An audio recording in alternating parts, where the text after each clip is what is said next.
Just how far will a scorned woman go for revenge? Prepare yourself for one of the most twisted tales in Appalachian history.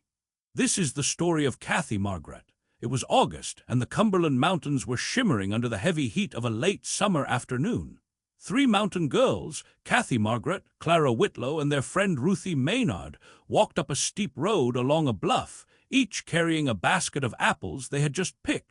The sound of a car rumbled along the crushed gravel in the distance, and before long a man named Henry Calvert pulled over and offered the girls a ride.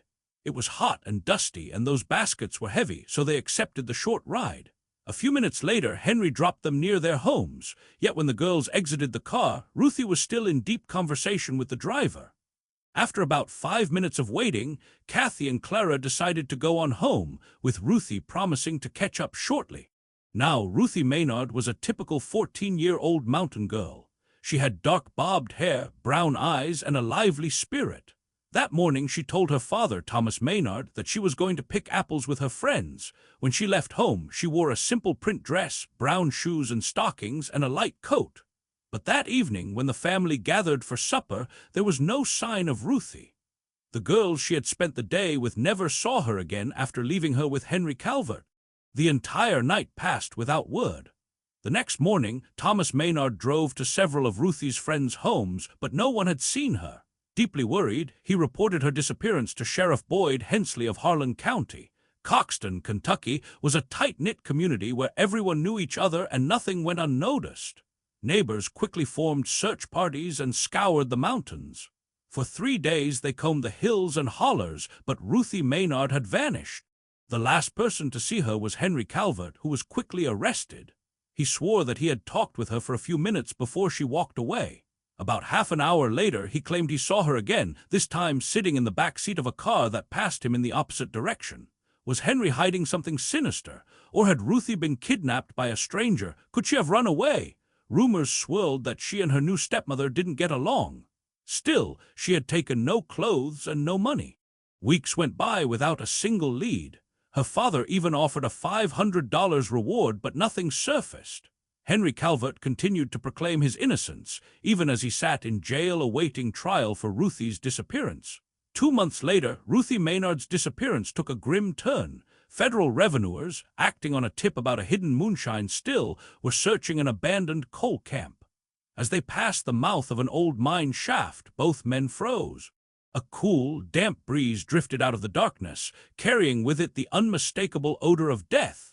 Armed with nothing more than matches, they crawled through the narrow passage.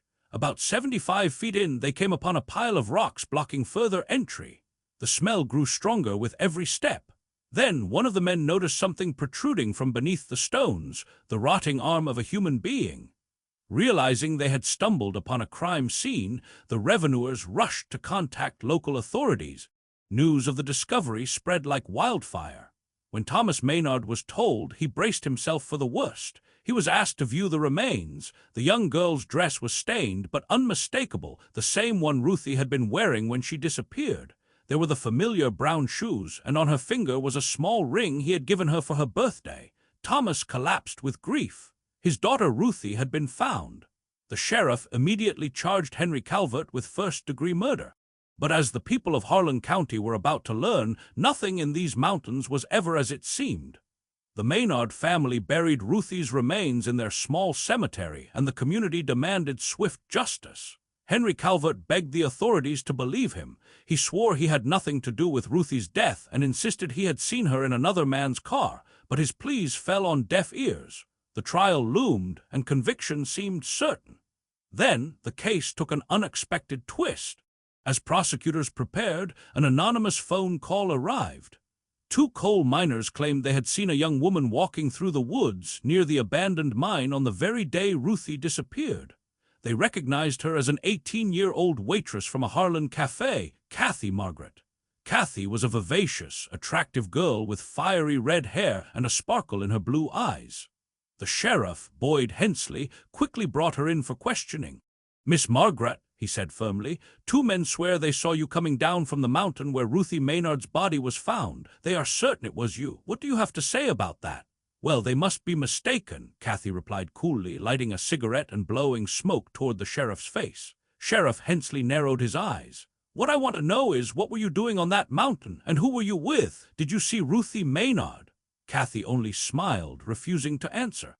Hours passed, the sheriff relentless in his questioning. Finally, he leaned closer. "Miss Margaret, I know you're hiding something. Maybe a few weeks in jail will help you remember a bit clearer." Silence hung in the air. At last, Kathy sighed. "All right, Sheriff, you win. Give me a cigarette and I'll tell you everything." What she revealed next would shake the mountains to their core. Kathy Margaret leaned back, cigarette in hand, and delivered a revelation that stunned Sheriff Hensley. "I wasn't on that mountain," she began, "but I did see Ruthie Maynard that day. She was riding in the cab of Elias Turner. I saw them leaving town together. I never told anyone before because—" Kathy paused, lowering her eyes. "Because I loved Elias. I wanted to protect him. But the truth is, the man you've arrested has nothing to do with this. I saw Elias Turner kill Ruthie." The sheriff stared, hardly believing his ears. Could it be true? Had they jailed the wrong man all this time? Henry Calvert had always sworn that he saw Ruthie in another car. Now Kathy's story seemed to confirm it. Elias Turner, a coal miner in his 30s, lived just across the state line in Coal Creek, Tennessee. He was married with children, known as a hardworking man, and the last person anyone would suspect of such brutality. Still, the law had no choice but to act. Elias Turner was arrested at the Harlan train depot, shocked and bewildered as deputies clamped handcuffs around his wrists. "I don't even know this girl," he insisted. "If she rode in my cab, I don't remember her, but I never harmed anyone." By spring of 1926, the case had exploded into one of the most sensational trials in Kentucky history. Over 1,000 spectators crowded into the courtroom, guns confiscated at the door as rumors of mob justice swirled. Elias sat at the defense table, nervous and pale, glancing constantly over his shoulder at the angry crowd. Then came the moment everyone was waiting for. The prosecutor rose and thundered, "The state calls Kathy Margaret to the stand."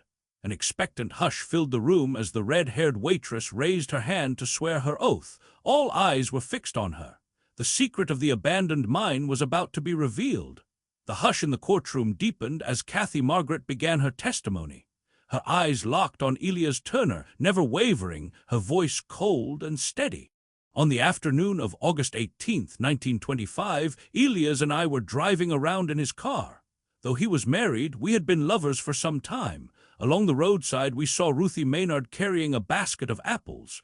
Elias stopped and asked if she wanted a ride. She got in with us. I could see the way he looked at her. He couldn't keep his eyes off her."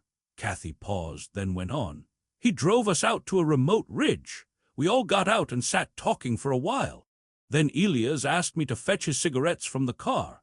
I pretended to leave but slipped back, hiding behind a tree. That's when I saw him forcing himself on Ruthie. She tried to fight him off. When she broke free and ran, he grabbed a heavy limb and struck her down." The crowd gasped. The judge's gavel cracked for order. Kathy's voice grew heavy with emotion.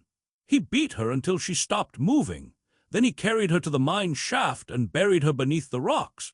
He told me if I ever breathed a word, he'd kill me too." The courtroom buzzed with outrage. Many were ready to see Elias executed on the spot. When Elias Turner finally took the stand in his own defense, his voice shook with desperation. "This isn't right. I never knew that girl. Maybe she rode in my cab, maybe not. I carried plenty of passengers, but I swear before God I never laid a hand on her. This is all lies." The jury deliberated for 2.5 days, deadlocked between death and acquittal. At last they reached a compromise. "Will the defendant please rise?" the foreman said. "We, the jury, find Elias Turner guilty of the assault and murder of Ruthie Maynard, and we sentence him to life in prison without parole." Elias showed no emotion as the verdict was read.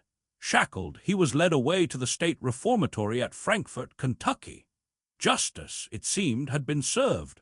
But the mountains were not finished with this story. Months passed. The people of Harlan County believed Ruthie Maynard was dead and Elias Turner was locked away for life. Sheriff Boyd Hensley and his deputies congratulated themselves on solving a brutal mystery. But in March of 1927, 18 months after Ruthie's supposed murder, fate took a wild turn. A policeman vacationing with his family in Williamsburg signed the guest book of a hotel. Flipping through the pages, he froze at a familiar name, Ruthie Maynard. Curious, he asked the desk clerk, "Is this young lady still here?"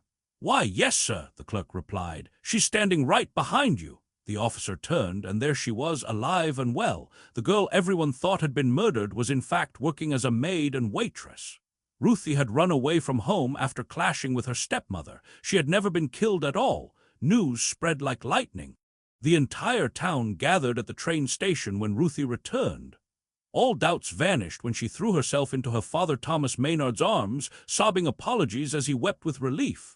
But if Ruthie was alive, whose body lay in the mine shaft? And what about Kathy Margaret's damning testimony? The sheriff put Kathy to the test. He lined up several young women, Ruthie among them, and asked Kathy to identify her. Shockingly, Kathy couldn't. She had never even seen Ruthie before in her life. All became clear. Kathy Margaret, scorned when Elias Turner broke off their affair, had fabricated her entire story to see him destroyed. Her lies had nearly sent an innocent man to the electric chair. She was arrested, tried for perjury, and convicted in less than 4 minutes. The sentence was 5 years in prison, the maximum allowed by law. Elias Turner, promptly pardoned by the governor, walked free. To ease the shame, Kentucky awarded him $5,000 for his wrongful imprisonment. He slipped quietly back to Coal Creek, Tennessee, to rebuild his life. Kathy served her full sentence. When asked before the parole board what she would do if released, she chillingly replied, "I'll get a gun and finish what I started with Elias Turner." Her parole was denied. Eventually freed, Kathy vanished into obscurity. Some say she left Harlan County forever. Others whisper her spirit still haunts the mountains. As for the mystery of the unidentified body in the mine shaft, it remains unsolved to this very day. One thing is certain. Whoever first said, "Hell hath no fury like a woman scorned," must have been speaking of Kathy Margaret.